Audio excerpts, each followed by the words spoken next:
Assalamualaikum warahmatullahi wabarakatuh. Innal hamdalillah nahmaduhu wa nasta'inuhu wa nastahdi wa natubu ilaih wa na'udzu billahi min syururi anfusina wa sayyiati a'malina may yahdihillahu fala mudhillalah wa may yudlil fala hadiyalah. Asyhadu an la ilaha illallah wahdahu la syarikalah wa asyhadu anna Muhammadan abduhu wa rasuluh. Allahumma shalli wa sallim wa barik ala nabiyyina Muhammadin wa ala alihi wa ashabihi wa man tabi'ahum bi ihsanin ila yaumiddin. Ibu bapak sekalian, para jamaah rahimakumullah.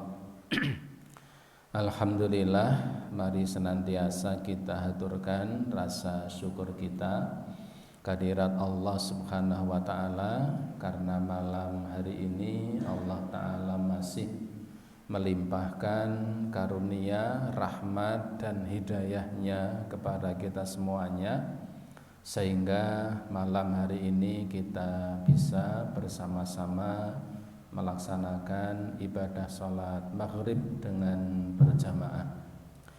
Salawat dan salam tidak lupa semoga tercurah atas Nabiuna Muhammad sallallahu alaihi wa alihi wasallam, yang semoga terlimpah pula kepada seluruh keluarganya dan semua umatnya yang senantiasa istiqomah dengan dinullah ini sampai hari kiamat kelak. Ibu bapak sekalian, para jamaah rahimakumullah, pada pertemuan yang telah lalu kita sampai telah melewati bab yang menjelaskan tentang masalah siwak, ya, masalah siwak. Dan pada bab yang terakhir kita jelaskan, kita kaji tentang faedah siwak ataupun manfaat dari siwak. Siwak ini faedahnya banyak, manfaatnya banyak. Paling tidak siwak itu bisa membersihkan gigi dan mulut. Dan yang lebih penting lagi bahwa dengan siwak ini seseorang bisa mendapatkan ridho Allah Subhanahu wa ta'ala. Ini kemarin yang sudah kita bahas. Pada malam hari ini akan kita bahas yang berikutnya, yaitu yang kelima, al-mas'alatul khamisah, masalah yang kelima pada bab ini, tentang sunnanil fitrah, tentang sunnah-sunnah fitrah. Ibu bapak, para jamaah rahimakumullah, fitrah ini ada yang memaknai dengan makna suci. Sunanil fitrah ini ada yang memaknai tentang sunnah-sunnah kesucian. Tetapi banyak di antara para ulama ketika menjelaskan bahwa yang dimaksud fitrah itu adalah dinul Islam itu sendiri, yaitu agama Islam itu sendiri. Seseorang yang beragama Islam beragamakan agama Allah, sebagaimana ketika Nabi mengatakan kullu mauludin yuladu alal fitrah. Setiap bayi yang lahir dilahirkan dalam keadaan fitrah, ya, nalurinya sesuai naluri agamanya. Hanya nanti bapaknya lah yang akan mengyahudikannya, atau akan memajusikannya, atau akan menasronikannya. Tetapi ketika lahir dalam keadaan lurus sesuai dengan ketentuan Allah Subhanahu wa taala. Wa tusamma aidan khisalul fitrah. Ada juga yang memaknai, ya, bahwa sunnah fitrah ini adalah khisalul fitrah, didapatinya suatu kesucian fitrah sesuatu yang memang diajarkan di dalam dinul Islam itu sendiri. Wa dzalika li anna fa'ilaha yatasifu bil fitrati, karena ketika orang-orang melakukan sunnah-sunnah fitrah ini, yatasifu bil fitrati, maka mereka disifati dengan orang-orang yang suci. Allati fatarallahu nasa 'alaiha wastihbaha lahum, yang sunnah-sunnah fitrah ini adalah apa yang telah Allah Ta'ala tentukan bagi para hambanya, bagi para manusia. Wastihbaha lahum, dan Allah pun menyukai ketika para hamba melaksanakan sunnah-sunnah fitrah ini. Liyakunu ala ahsani hayatin wa akmalu suratin, karena ketika melaksanakan sunnah-sunnah fitrah ini, maka keadaan manusia akan menjadi ahsanu hayah, akan menjadi kondisi yang terbaik, ya, dan juga akmalu suratin, dalam penampilan yang sempurna. Kondisinya baik, penampilannya sempurna ketika melaksanakan sunnah-sunnah fitrah ini. An Abi Hurairah, ya, sebagaimana sunnah-sunnah fitrah ini seperti apa yang disabdakan oleh Nabi sallallahu alaihi wasallam dari Abu Hurairah. Beliau mengatakan, qala Rasulullah sallallahu alaihi wasallam, Rasulullah sallallahu alaihi wasallam bersabda, khamsun minal fitrati, ada 5 perkara yang termasuk fitrah yang telah Allah tentukan bagi para hambanya. 5 perkara ini termasuk fitrah Islam, ya. Ketika 5 hal ini dilakukan, maka seseorang akan mendapatkan atau akan menjadi kondisi yang terbaik, penampilannya pun juga sempurna. 5 hal ini ada di antaranya adalah yang dihukumi wajib, ada di antara 5 ini yang hukumnya adalah mustahab atau sunnah. Apa saja? Rasulullah mengatakan khamsun minal fitrati, 5 perkara yang termasuk fitrah ini adalah al-istihdad. Yang pertama adalah istihdad, ya, dari kata hadid. Hadid itu besi. Istihdad maknanya adalah mencukur bulu-bulu kemaluan. Ini termasuk sunnah minal fitrah, termasuk kesucian. Wal khitan, yang kedua adalah khitan. Khitan bahasa Jawanya apa? Supit, ya, atau bahasa khitan itu sudah menjadi bahasa Arab yang diadopsi ke bahasa Indonesia. Khitan, sunat, ya, bukan sunnah, sunat. Wa qassus syarib, dan qassu dari kata-kata mikos.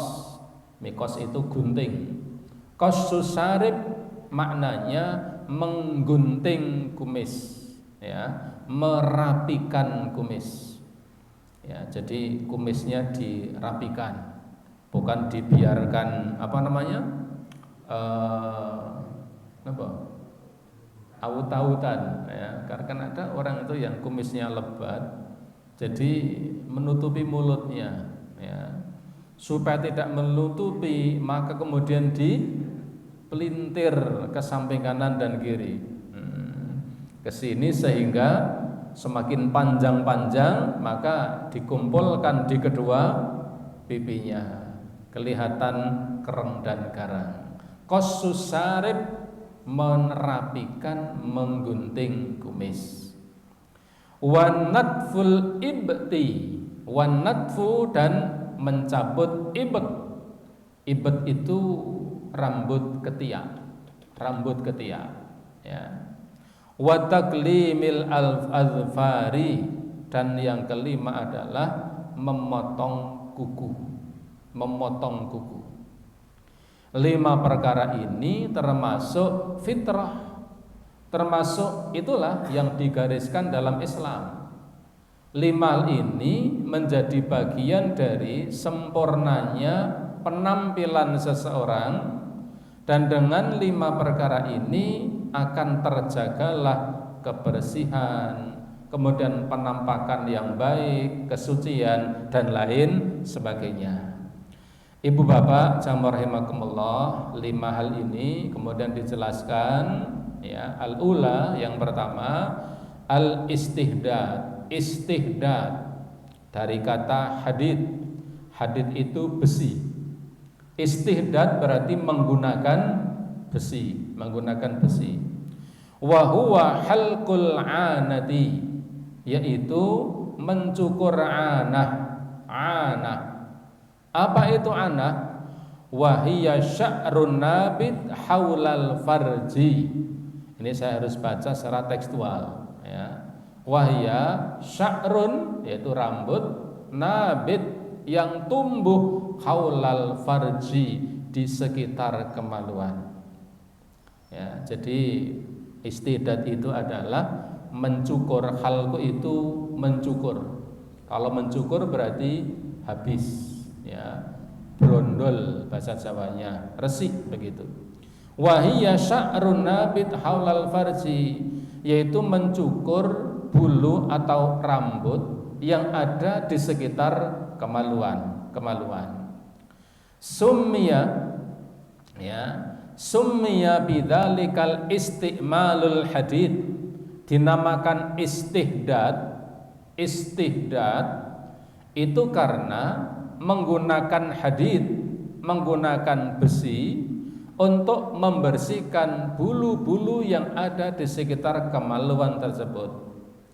Wahia Musa, misalnya ada dengan Musa, sin kecil, artinya Musa itu adalah silet ya. Jadi menggunakan silet besi untuk membersihkan bulu-bulu yang ada pada sekitar kemaluan. Dan ini berlaku baik bagi kaum laki-laki dan kaum perempuan. Bukannya laki-laki saja, bukannya perempuan saja, tetapi berlaku bagi kaum laki-laki dan bagi perempuan. Wa fi izalatihi jamalun, dengan bersihnya bulu-bulu atau rambut tersebut, jamalun, akan menambah keindahan. Wa nadzafatun, dan akan menambah kebersihan, indah, bersih ya. Kemudian tidak menimbulkan bau. Wa yumkinu izalatahu bi ghairil halqi, yang kadang-kadang menghilangkan rambut itu kadang-kadang bi ghairil halqi, kadang dengan tanpa dicukur. Jadi rambut itu kadang bisa hilang. Kalau dulu hanya dicekur, dikerok ya, dicukur pakai silet. Bahkan zaman dahulu mungkin belum ada silet ya, adanya apa? Pedang. Nah, nyukuri nggo pedang. Ya, menakutkan, harus hati-hati itu. Nah, hati-hati, bahaya ya. Bahaya. Ya, seperti bahkan zaman kesana lagi, bukan pedang apa? Kampak. Kan begitu. Zaman Nabi Ibrahim itu kan pakainya kampak, khitannya pakai kampak. Bukan karena saking alote ya, jadi karena apa ya, alat waktu itu yang dikenal kampak, sehingga pakainya kampak. Sehingga wayum kino izalatahu bi ghairil halqi, kadang menghilangkan rambut atau bulu itu kadang dengan tanpa dicukur. Kal mazilatil musanna'ah, seperti memakai bahan-bahan tertentu, produk-produk tertentu untuk menghilangkan rambut sehingga rambutnya menjadi rontok ya, dengan dioles atau dengan perlakuan tertentu sehingga tidak kemudian dipotong menggunakan besi seperti misalnya gunting ya, kemudian silet, kemudian pisau dan sebagainya, tetapi kadang dengan menggunakan produk-produk tertentu ya, musanna'ah. Musanna'ah ini produk-produk pabrik yang memang bisa menghilangkan rambut itu sehingga rambut itu menjadi hilang kemudian kondisinya menjadi indah dan juga bersih. Itulah fitrah yang pertama. Ya, fitrah yang Allah Ta'ala tentukan bagi para hambanya. Yang kedua adalah al-khitan, khitan pakai kha, khitan. Wa huwa izalatul jildatul lati tughattil hasyafah. Ya, khitan itu adalah menghilangkan kulit allati tughattil hasyafah, yang menutupi hasyafah. Hasyafah ini mohon maaf secara tekstual, hasyafah ini maknanya adalah kepala zakar, kepala penis, kepala kemaluan laki-laki. Ya, itu bahasa memang begitu. Ya, menghilangkan kulit yang menutupi kepala kemaluan laki-laki hatta tabrazal hasyafah, sehingga kepala itu terbuka. Tidak ada yang menutupi, ya, tidak ada yang menutupi, sehingga tidak ada kotoran dan atau najis yang bersarang di tempat itu. Ustaz, manusia kan tetap membawa najis di dalam. Di dalam itu tidak ada hukum. Tetapi ketika sudah keluar, ya, sudah keluar dari organ manusia, kemudian keluar masih tersisa di tempat itu, ya, karena ada kulit yang menutupi kepala zakar itu, maka ketika itu masih tertutupi, masih memungkinkan, masih sangat mungkin ada sisa-sisa air kencing yang barangkali di situ, sehingga sangat mungkin masih ada najis padanya. Maka dengan khitan kepala zakar itu akan terbuka, tidak ada kulit yang menutupi, sehingga tidak ada najis yang tersisa.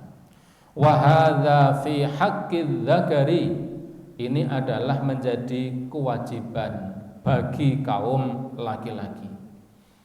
Sehingga fitrah yang kedua ini, ya, yang paling masyhur di kalangan para ulama, khitan itu adalah wajib.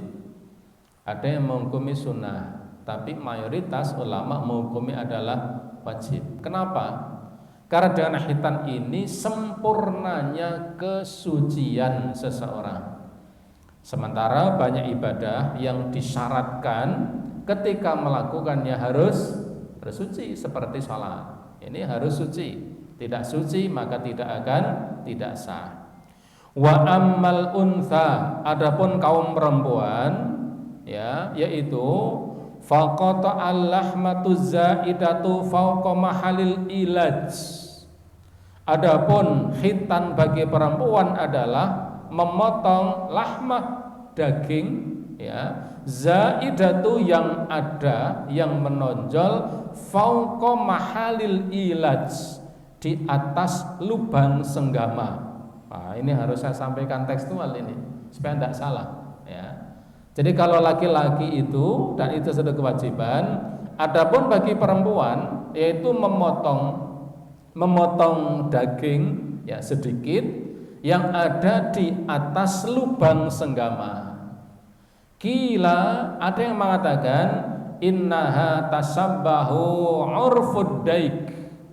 Ada yang memaknai, ya, kalau perempuan itu adalah tasabbaha, menyerupai urfud daik, jengger, apa namanya, daik. Daik itu ayam jantan, ya, menyerupai jengger ayam jantan. Dipotong sedikit, tidak banyak, hanya memotong sedikit dari bagian itu.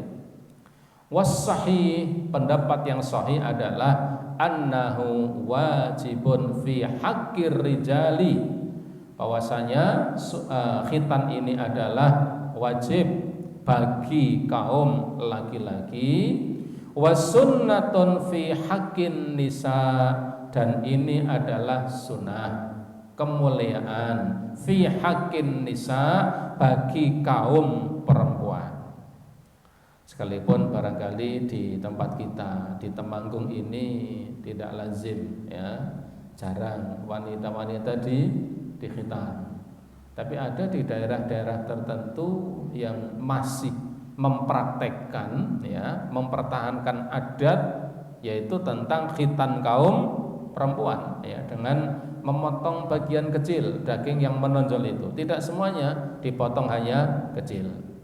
Wal hikmatu fi khitanir rijali fi khitanir rajuli.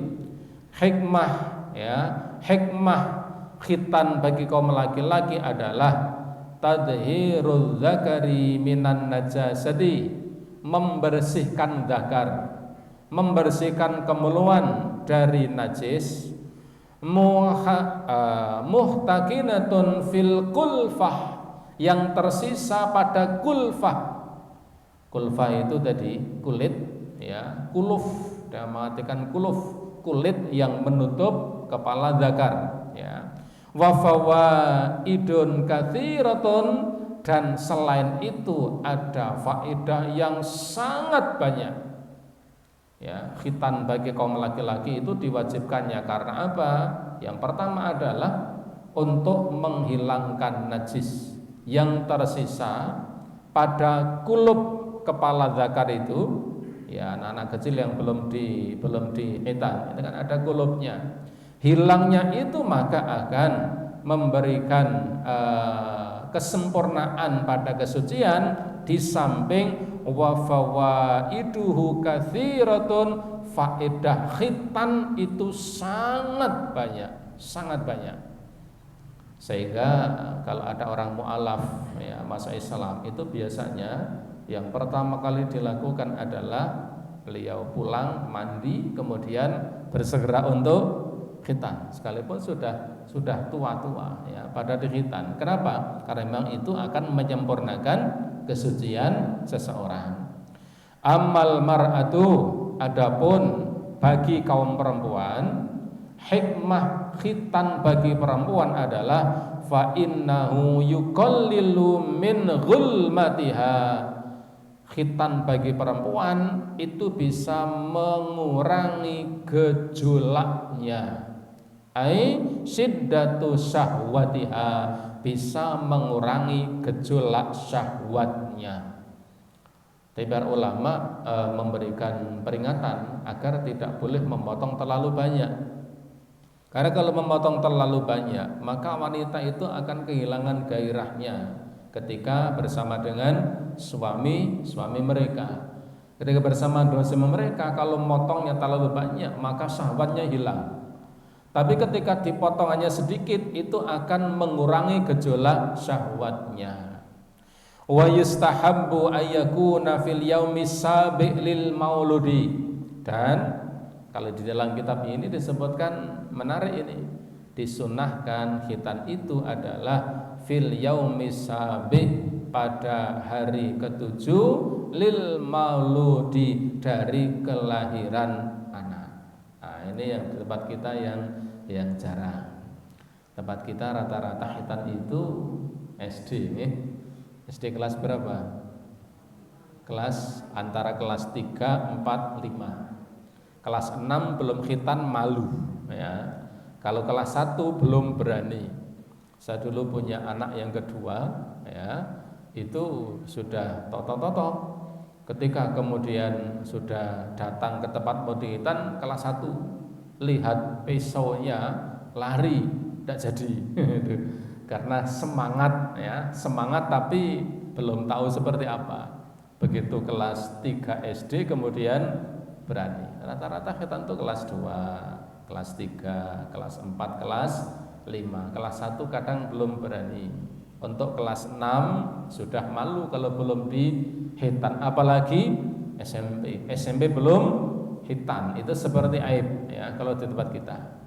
Tapi ada beberapa daerah, kawasan tertentu yang hitannya itu memang ketika anak-anak.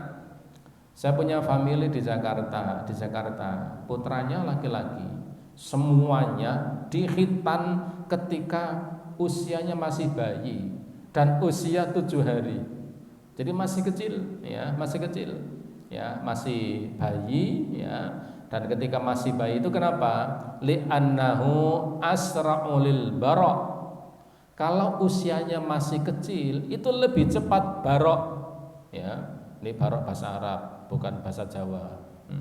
Bahasa Jawa barok apa? Turu. Asra'u lil barok, mempercepat kesembuhan. Ini kalau khitannya masih kecil. Semakin tua, semakin lama penyembuhannya.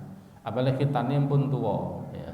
Orang tua itu kan jatuh nanti tiba saja kepeleset jatuh, sembuhnya setengah bulan belum sembuh.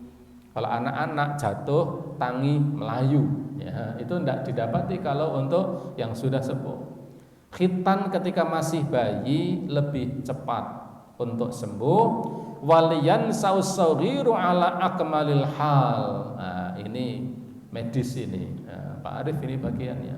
Waliyan sausaghiru ala akmalil hal. Dan supaya kalau khitan masih kecil itu bisa menyempurnakan pertumbuhan anak. Wa'alam itu. Jadi bisa menyempurnakan pertumbuhan anak. Wa'alam betul dan tidaknya. Tapi biasanya anak-anak SD itu ketika selesai khitan itu akan ada perkembangan yang signifikan dibanding sebelumnya. Tadinya kecil, begitu di khitan betotong ya, betotong kemudian menjadi besar ya. Sehingga kalau di kitab ini disebutkan kalau khitan masih bayi, pertama lebih mempercepat kesembuhan, sembuhnya lebih cepat. Yang kedua, ya, perkembangan anak itu lebih sempurna. Walam, ya, karena anak-anak saya khitannya juga usia SD, ya. Mau dikhitan, saya sampaikan pada umiknya ibunya, khitan dong cilik, jom sakit, nyong rategel, begitu. Jadi memang kalau tidak umum ya tidak mentolo. Tapi family saya di Jakarta itu anaknya laki-laki semuanya 5 saya lupa. Semuanya dihitan ketika masih bayi khitan. Jadi umur 7 hari itu kemudian langsung dihitan. Kemudian yang ketiga adalah qasus sarib wa ihfa'uhu, menggunting syarib itu kumis, wa ihfa'uhu, dan agak menipiskannya.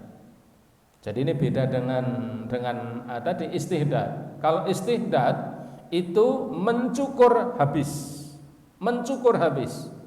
Kalau kumis, ya, kos itu digunting, wa ihfa'uhu, dan ditipiskan, dirapikan.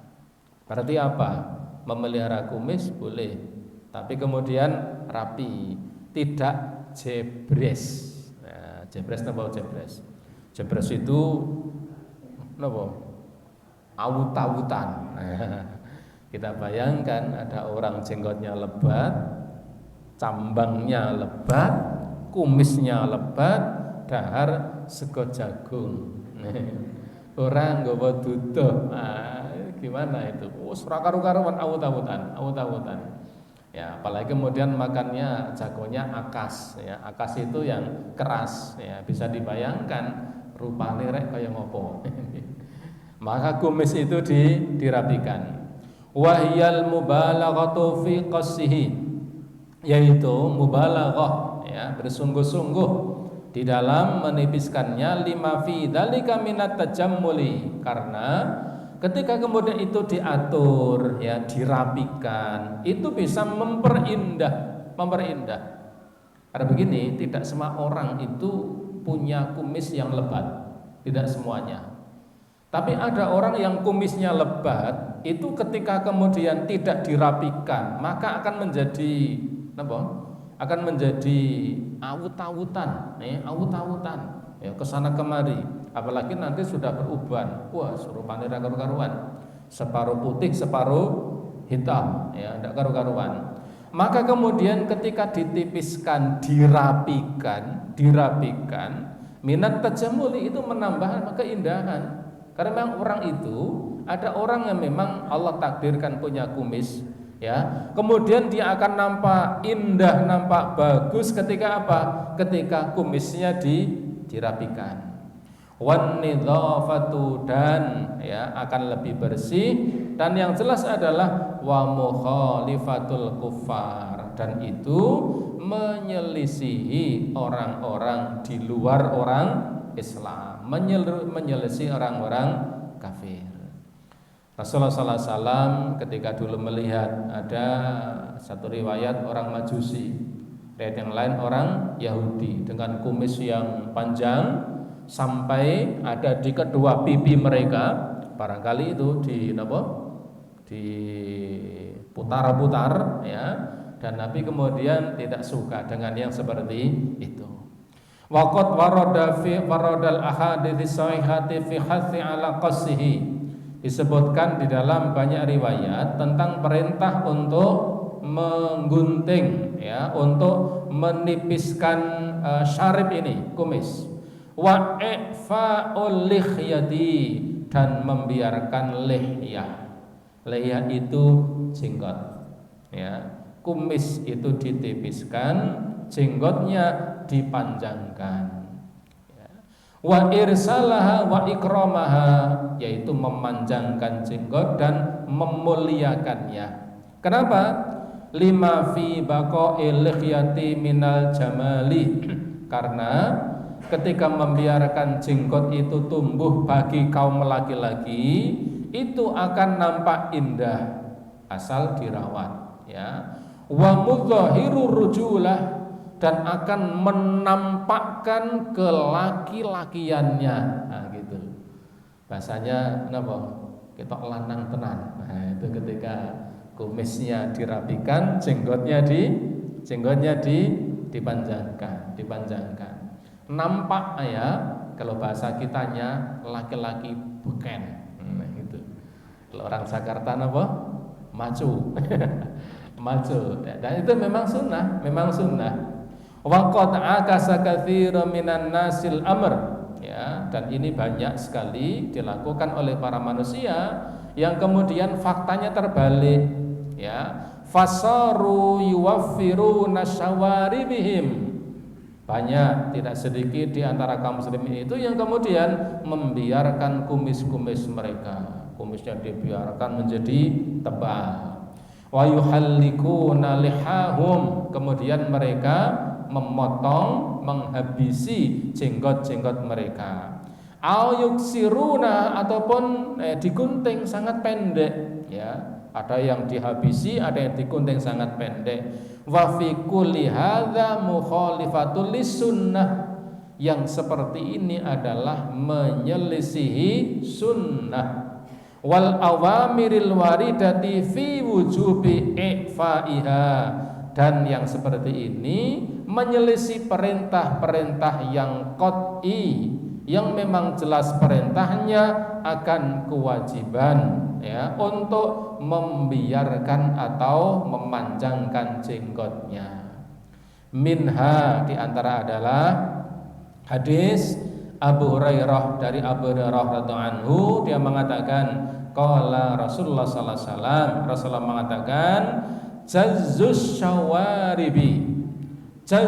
syawaribi, potonglah kumis, dirapikan. Wa arkhul liha, panjangkanlah jenggotnya. Wa khaliful majus, tampil bedalah dengan orang-orang Majusi. Potong kumis, rapikan kumisnya, panjangkan jenggotnya, berbedalah, tampil bedalah dengan orang-orang Majusi. Wah, gen kula niku elik misalnya ya tidak apa-apa. Yang jelas itu mendatangkan ridha Allah Subhanahu wa taala. Ya tetap dirapikan. Kalau pating cerongan niku nggih. Kalau tumbuhnya akan kemari ya dirapikan supaya rapi.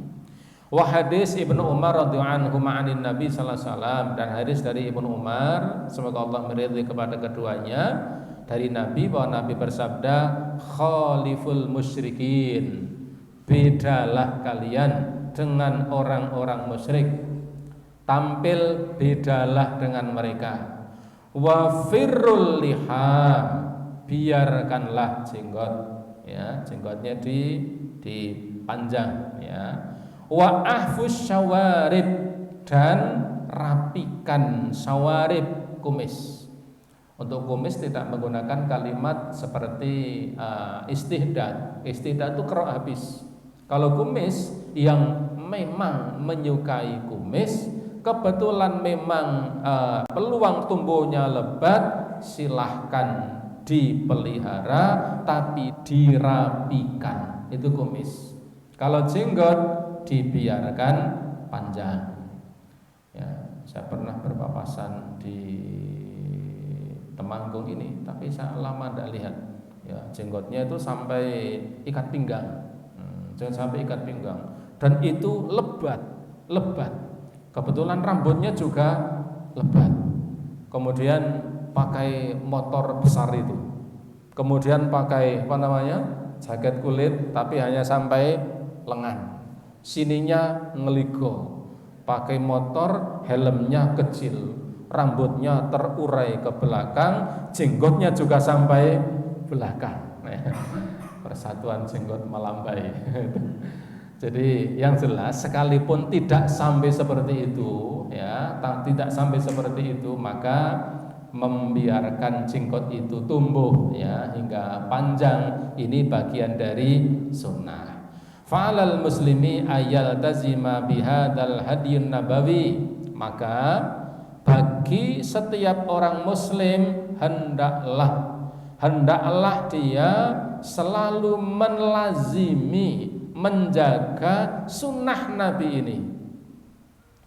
Wah, tapi saya itu kan pegawai di kantor, tidak apa-apa, tidak ada larangan, ya, karena itu bagian dari hak seorang muslim melakukan agamanya, dan itu dilindungi undang-undang. Adapun ketika ada orang mengkaitkan dengan kelompok tertentu, wah, kalau jenggot itu berarti ya fundamental atau teroris misalnya, itu sebenarnya tidak demikian. Tidak semua pelaku teroris itu berjenggot, tetapi jenggot itu bagian dari sunnah. Wah, saya belum menikah ya, pun nek rapayu, nah enggak juga. Saya pelihara jenggot sekalipun enggak panjang, ada sedikit, sebelum menikah ya sudah. Dan ternyata ya dapat, ya, dan dapat istri, ya duwe anak misalnya.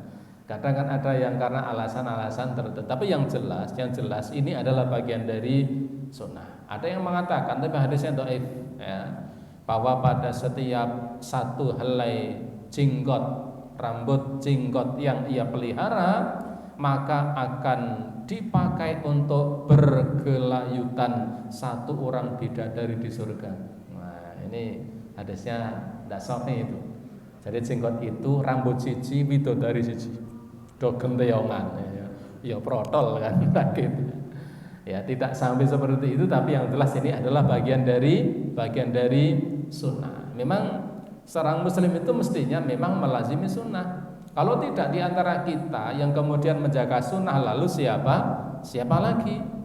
Yukhaliful a'da, menyelisihi musuh-musuh Allah Ta'ala, wa yatamayyazu anit tasabbuhi bin nisa, dan tidak kalah pentingnya adalah berbeda penampilan dari kaum perempuan. Perempuan tidak punya jenggot, perempuan tidak punya kumis, maka kemudian kumis dirapikan, jenggot kemudian dipanjangkan dan dijaga sampai kemudian menjadi baik. Kemudian yang kelima, ya, ini pendek. Yang keempat, taklimul adzafir, memotong kuku. Wa huwa qassuha bihaitsu la tutraku hatta tatul, ya, yaitu mengguntingnya dan tidak membiarkannya hingga panjang. Memotong kuku tidak membiarkannya hingga tumbuh panjang. Wa taklimu yujammiluha, dengan memotong kuku itu akan, ya, itu akan memperindah penampilan. Wa yuzilu awsahal mutarakkimata tahtaha, dan dengan memotong kuku itu akan menghilangkan kotoran-kotoran yang tersisa di bawah kuku. Kalau kukunya semakin panjang biasanya apa? Ada sisa-sisa kotoran. Sementara kita setiap hari yang normal kita selalu istinja, buang air, kemudian kita istinja, cawik, cepok. Dan ketika cepok itu sangat mungkin kalau tidak dibersihkan akan ada sisa-sisa yang menempel di bawah kuku. Ya, maka kemudian dengan memotongnya akan menghilangkan sisa-sisa kotoran itu.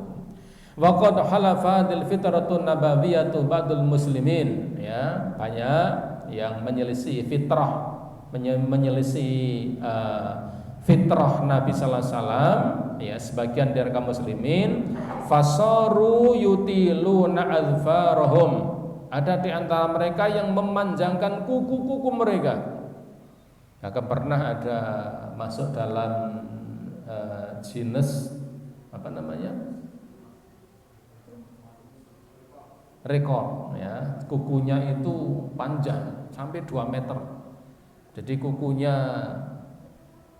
ngurwel sampai 2 meter. Ya, kalau seperti itu umat Islam tidak mungkin. Kalau seorang muslim yang baik tidak mungkin akan biasa seperti itu. Nek cewek njur pripun? Wudu terus bagaimana? Kalau kemudian dia garuk-garuk, nah, sudah ada alatnya, kok gantol misalnya. Kukunya itu terlalu panjang, sangat panjang. Maka ada di antara mereka yang memanjangkan kuku mereka, au adzafiru isba'il muayyin min aidihim, atau memanjangkan salah satu di antara jari-jari tangannya hingga panjang. Kullu dzalika min tazyini syaitani wa taqlidi a'da'illah. Semua ini ketika memanjangkan kuku sampai panjang, hakikatnya itu adalah jebakan hiasan syaitan, dan yang jelas itu mengikuti a'da'illah, taklid kepada musuh-musuh Allah Subhanahu wa taala. Artinya kuku kemudian dipotong, tidak sampai dipanjangkan. Kapan motongnya? Kapanpun bisa untuk dilakukan. Haruskah di hari Jumat? Tidak harus. Ada beberapa hadis yang menjelaskan tentang keharusan memotong kuku di hari Jumat, tapi hadisnya lemah. Seseorang memotong kuku boleh kapanpun, hari kapanpun boleh. Hanya sebagian di kalangan para sahabat ketika itu menyukai memotong kuku di hari Jumat. Kenapa? Hari Jumat itu adalah aidnya kaum muslimin, kecuali Idul Fitri dan Idul Adha.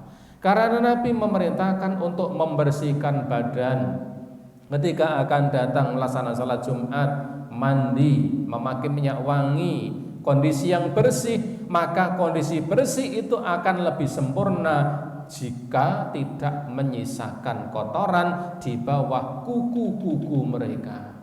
Maka seperti Abdullah bin Umar, kemudian ada beberapa sahabat yang lain membiasakan memotong kuku pada hari Jumat. Karena apa? Hari Jumat itu adalah hari berkumpulnya manusia, berkumpul dalam jumlah yang banyak, sehingga dalam kondisi yang terbaik, lebih suci, maka itu akan menjadi lebih. Ibu bapak jamaah rahimakumullah, barangkali sampai nomor 4, ya, nomor 5 tidak bisa terbaca semuanya. Yang kelima adalah natful ibti, yaitu mencabut bulu ketiak, baik dicabut atau dihilangkan dengan dicukur dengan alat-alat tertentu, atau menggunakan sesuatu yang bisa menghilangkan rambut ketiak. Itu yang maksud dengan para ulama. Jadi tidak harus dicabut, ya, tetapi dihilangkan, ya, baik dengan alat tertentu atau dengan benda-benda tertentu yang bisa digunakan untuk sarana hilangnya bulu ketiak. Karena padanya ada sesuatu yang kotor, menimbulkan sesuatu yang bau dan lain sebagainya. Ibu bapak para jamaah rahimakumullah, sampai di sini yang bisa kita baca pada malam hari ini. Semoga bermanfaat. Segala kesalahan kekhilafan semoga Allah memberi ampunan. Sebelum saya akhiri, ada pertanyaan? Wonten? Oke.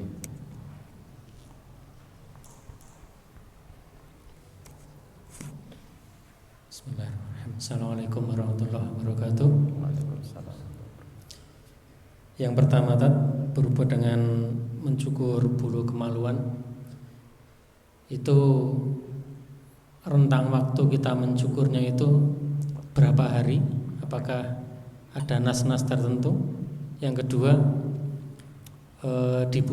di tumbuhnya bulu daerah kemaluan itu kan sampai di dubulnya. Apakah cara mencukur itu sampai di dubulnya khususnya bagi kaum laki-laki?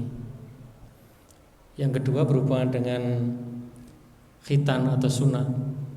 Itu khususnya bagi perempuan.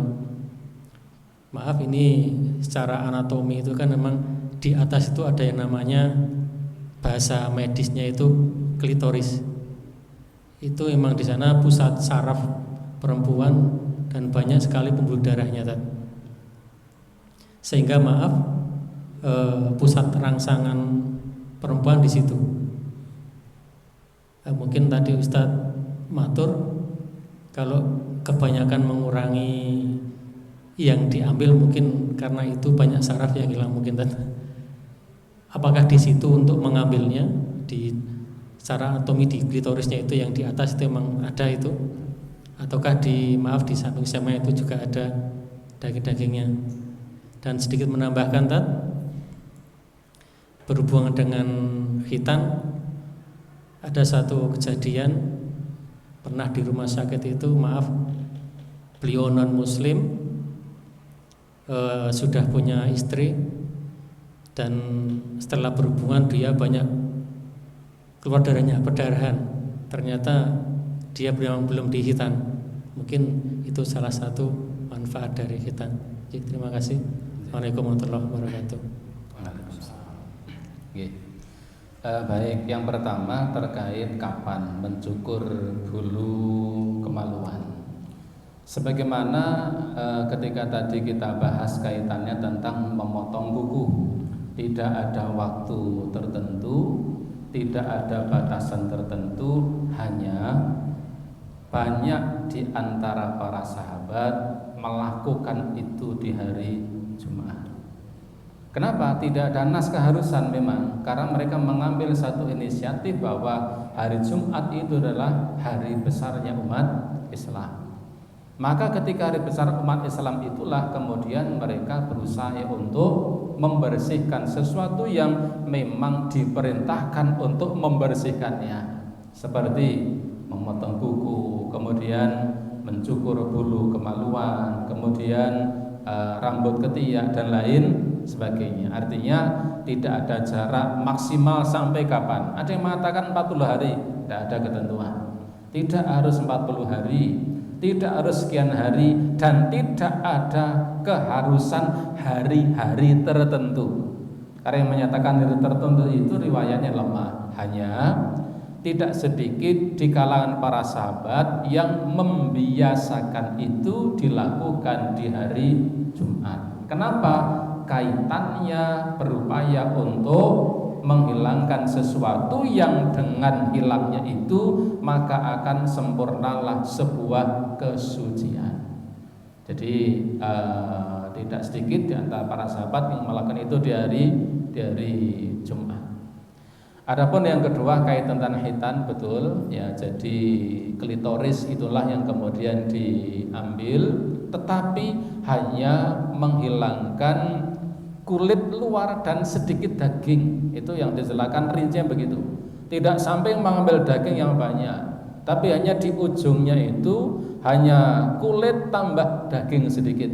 Tidak kemudian diambil semuanya. Klitoris itulah yang dimaksud untuk dikurangi sedikit bagian. Karena apa?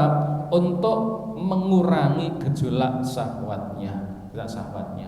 bukan pada daging yang kanan dan kiri, tetapi pada daging di atas lubang senggama yang memang kalau dalam anatomi yang sering diistilahkan dengan klitoris itu, karena itu puncak syaraf dan disitulah puncak syahwat kaum perempuan. Maka ketika dihilangkan menjadi tidak boleh karena akan mengurangi hak seorang perempuan.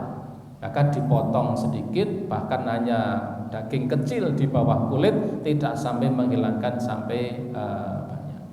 Allah alam bisawab. Cakap? Oke. Mengenai memotong kuku itu, Ustaz. Bismillah. Mengenai memotong kuku, apakah ada urutan-urutan tertentu, misalkan dari kelingking terus ke jari tengah, terus ibu jari gitu, yang sesuai sunnah? Karena saya pernah melihat itu ada semacam gambar menjelaskan tentang memotong kuku sesuai sunnah gitu. Itu aja, Ustaz. Baik. Terus kalian, memotong kuku berbeda dengan tata cara berwudu. Ketika kita berwudu, ketika kita menyela-nyela jari kaki, maka syariatnya, tuntunannya adalah dengan menggunakan apa ini?